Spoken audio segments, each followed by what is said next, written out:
the interesting thing for this cycle is the 100 Bitcoin to 1,000 Bitcoin strata, and that's the kind of high net worth individuals and the smallish hedge funds. They actually bought tons of Bitcoins, and there's been an outlier bump, and that bump started around $30,000 in January. It was let me zoom in. I think okay. So that bump we saw with dolphins and sharks, 100 Bitcoins upwards, but not the whales, that started to climb after Tesla started buying Bitcoin. It was very interesting. So it's interesting in that when Elon Musk threw FUD, there was a lot of selling as well.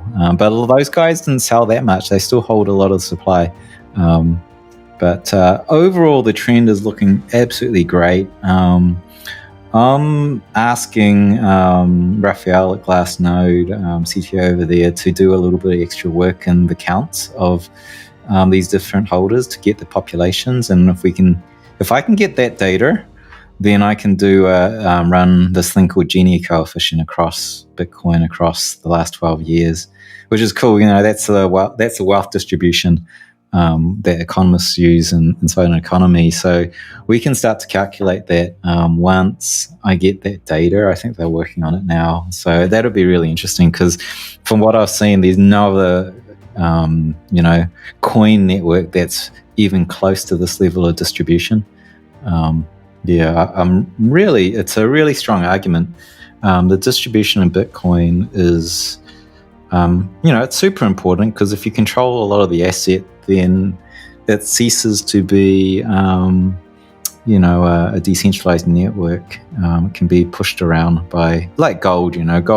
Gold failed because it was too centralized in holdings. The governments held it, they used it to back money, and then when those central entities lost control of their gold, mainly America, right? They lost control of the gold, and then they decoupled us from the gold standard, and now we've got fiat. So stuff, weird stuff can happen when you've got like large pockets of control of the coins. And so, Bitcoin's like amazing right now, what I'm seeing on chain. Very heartening. Well, promising then. I was chatting to American Hodl yesterday. I gave him a call because me and him have a bet, another bet, half a Bitcoin on 300K over under. He's so super bullish. He's over and I'm under. I'm feeling pretty confident I'm going to win that bet. But you never know. End of the bull market, frothy times when things go crazy and supply shocks.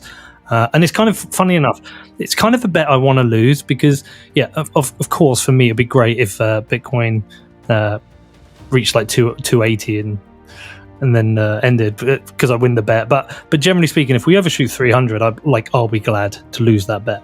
It'd be one. What do you have to define the bet like? Because you can say end of the bull market, but it's 300K under over midnight, 31st of December on Coinbase.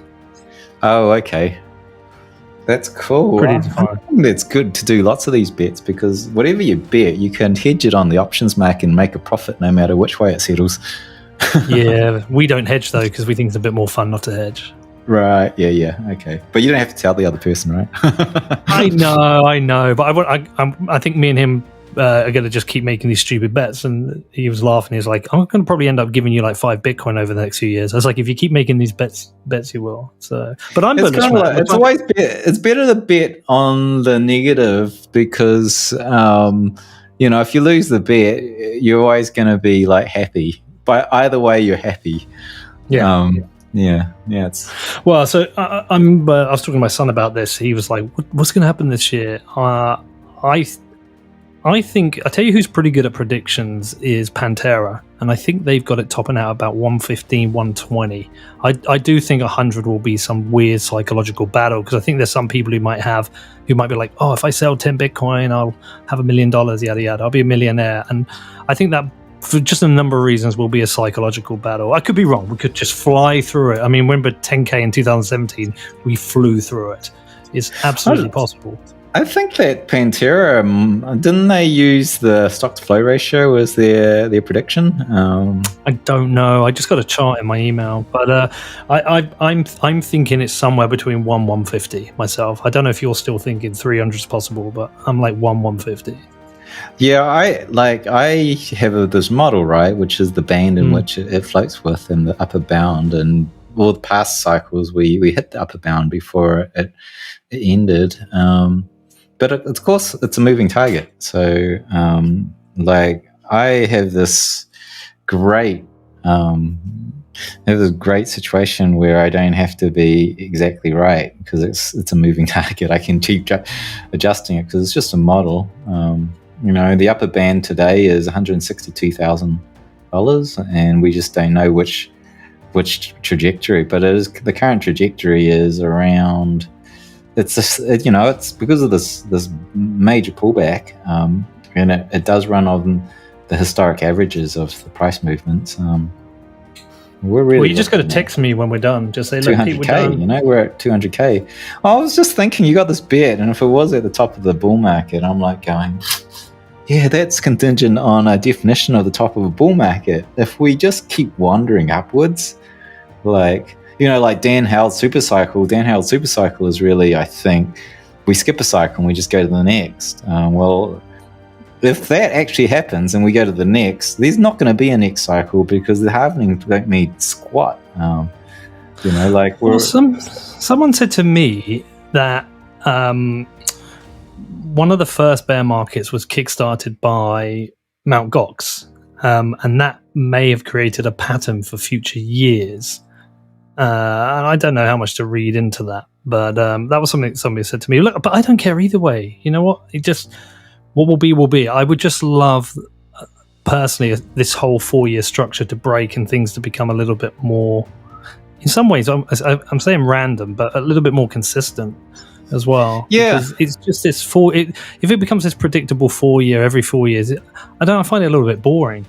Imagine 50 years and the, whatever it is, like the halvening goes from 0.1 Bitcoin, or like a block reward of 0.001 Bitcoin to 0.0005 Bitcoins. It doesn't mean squat to supply and demand on the system. You're not going to get a supply shock, It's really, you're going to be like, if Barry Silbert still controls like maybe by then 5% of the supply and he's chewing on his 2% per annum, the supply shock coming from him dumping on the market's going to pale to the supply dumped by miners, and so it just becomes demand and supply, and like this whether Mt. Gox created this 4-year cycle.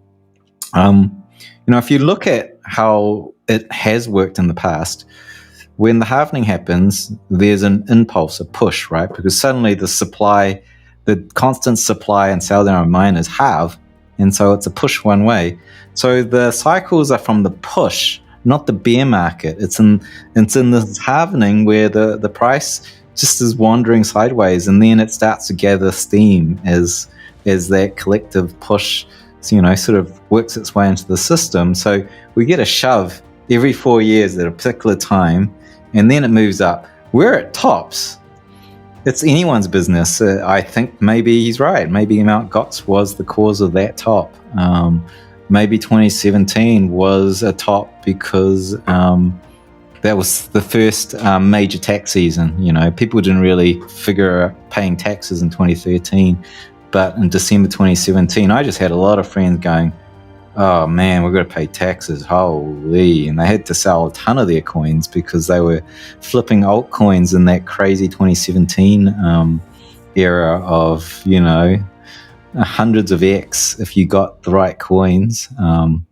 Crazy, crappy Verge coin, like people were making 100X over a few months. And I was like, oh, well, I know someone who bought a house from their Verge coin, and then they paid more tax than their than they had left at the end of the bear season. So 2017 top probably was a tax top.